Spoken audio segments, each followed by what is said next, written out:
Beneath every wave that crashes on every shore on this planet, there is another world. A world that has existed in one form or another for over 500 million years, long before the first dinosaur walked the earth, long before the first flower bloomed, long before you and I drew our first breath. This is the world of the coral reef, and the creature gliding gently through its cathedral-like corridors, this ancient leather-skinned wanderer, has been here for almost as long. The sea turtle. She is, without question, one of the most extraordinary animals to have ever lived. The Great Barrier Reef stretches 1,300 kilometers along the northeast coast of Australia. It is the largest living structure on Earth, so massive it can be seen from outer space. But it is not the only one. The Mesoamerican Barrier Reef and the Coral Triangle are home to more marine species than anywhere else on the planet. Coral reefs cover less than 1% of the ocean floor, and yet they shelter more than 25% of all marine species. In terms of biodiversity, the reef is the rainforest of the sea. But what is a coral? Most people would say it's a plant. They would be wrong. Coral is an animal, specifically a tiny animal called a polyp, smaller than a grain of rice. These polyps are related to jellyfish.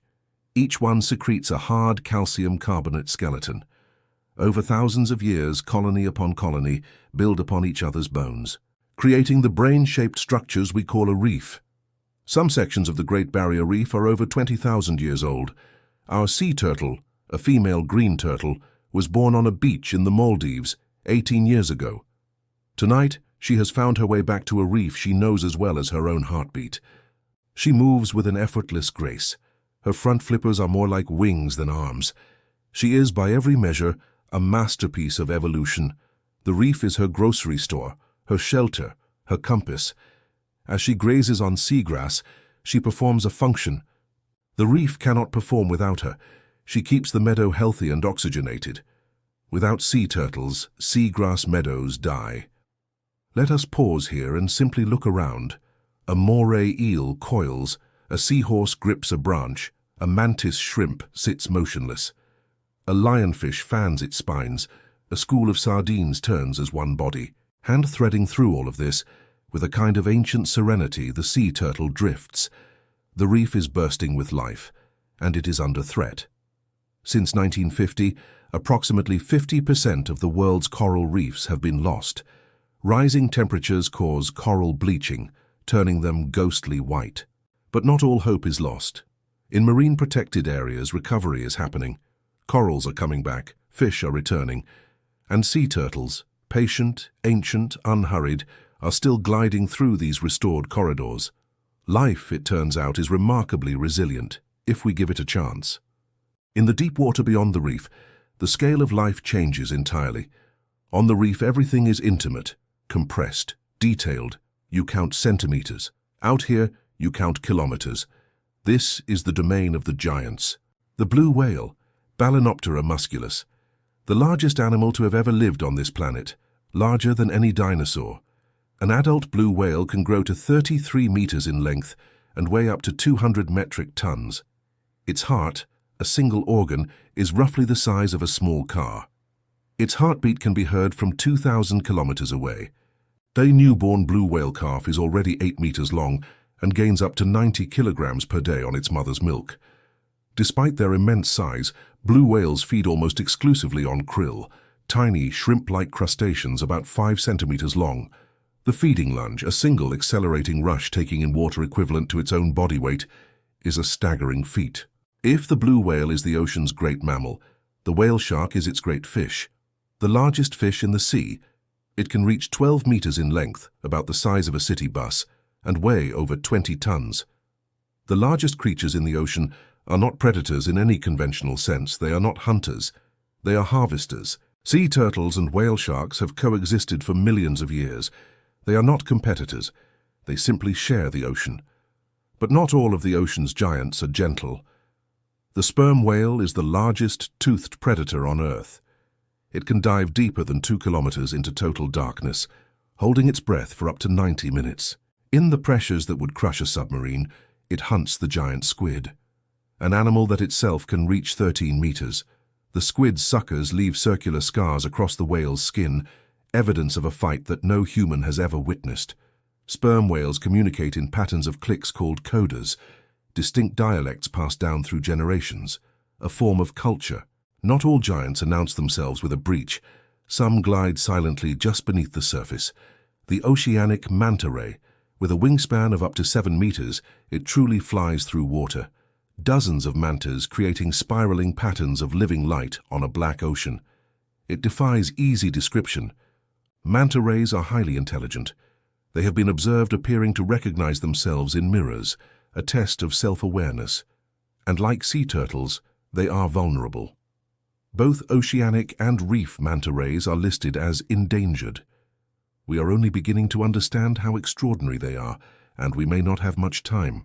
Most of what happens beneath the ocean's surface is invisible to us, not because it is hidden by depth or darkness, though some of it is, but simply because we are not looking closely enough. The ocean has layers, and in each layer, a different universe. Today, we descend. The cuttlefish, Sepia officinalis. It is not a fish at all. It is a cephalopod, related to squid and octopus.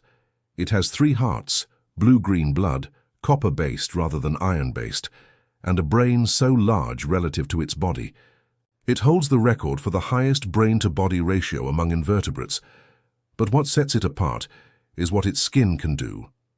In less than a millisecond, the cuttlefish can change the color, pattern, texture, and even the 3-dimensional shape of its skin, not in patches or blocks, across its entire body simultaneously with pixel-perfect precision. At night, the ocean changes. Across the world's oceans, living things produce their own light. Bioluminescence. The biochemical production of cold light by living organisms. It is the most common form of communication in the ocean. Up to 90% of deep-sea creatures are capable of producing light. Phytoplankton cause the famous phenomenon of glowing waves. In the deep ocean, bioluminescence serves a different purpose. Anglerfish dangle luminous lures in total darkness to attract prey. Firefly squid coordinate flashing light shows across entire shoals. Siphonophores create chains of pulsing light so ethereal. The vampire squid turns its entire cloak of skin inside out when threatened, surrounding itself in a sphere of bioluminescent mucus. Our sea turtle, somewhere in the warm Pacific night, is navigating.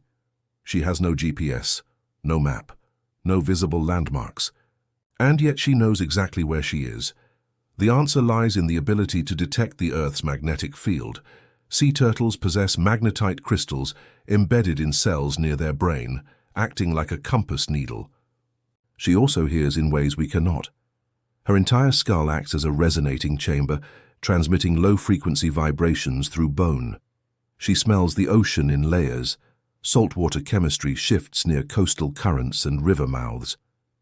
These olfactory cues, combined with her magnetic map, create a guidance system of almost unimaginable sophistication. She simply knows the way home. Beneath the waves, the world is more alive, more connected, and more alien than we ever imagined. The descent is only beginning. Here is a fact that should stop you in your tracks. The ocean covers 71% of this planet's surface. Its average depth is 3,788 meters.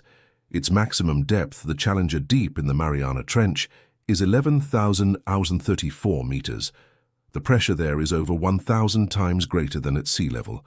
No sunlight, no warmth, no connection to the surface world we know. And yet life thrives there too. We have explored less than 20% of the ocean. In many ways, we know more about the surface of the moon than we do about the floor of our own seas. What is down there? What are we missing? What lives in the dark, waiting for the light we have not yet learned to shine? The ocean is not a container. It is not a backdrop. The ocean is a living system, one of the most complex on the planet. At its most fundamental level, the ocean runs on phytoplankton, microscopic plant-like organisms that drift at the surface, capture sunlight and perform photosynthesis. Phytoplankton produce approximately 50% of all the oxygen on Earth. Every second breath you take originated in the sea. The ocean also absorbs approximately 25% of all the carbon dioxide produced by human activity. It absorbs over 90% of the excess heat generated by climate change. Without it, Earth's temperature would be 36 degrees Celsius higher. Life in the ocean is organized in webs of extraordinary complexity. The sea turtle is a perfect illustration of this. When sea turtle populations declined, seagrass meadows began to collapse. Without turtles grazing them, the seagrass grew tall and died. The fish that depended on them declined. Remove one species, destabilize an entire coast. The ocean is still, genuinely, in the process of being discovered. We are in the golden age of ocean exploration, and yet we are simultaneously in the age of ocean destruction. After a journey of over 2,000 kilometers, our turtle surfaces. Ahead of her, barely visible in the pre-dawn light, is land, her beach, her birthplace. She digs her nest with the same flippers that carried her thousands of miles. She deposits 100 to 120 eggs into the darkness. In 60 days, tiny flippers will break through the sand. This beach has seen this ritual for 100 million years. Through asteroid impacts, through ice ages. The sea turtle has outlasted them all. The question is not whether the ocean can survive without us. It did so for 4 billion years before we arrived. The question is whether we are wise enough, humble enough, and fast enough to protect what we are only now beginning to understand.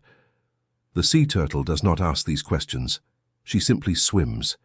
And in her ancient, undefeated patience, perhaps there is an answer.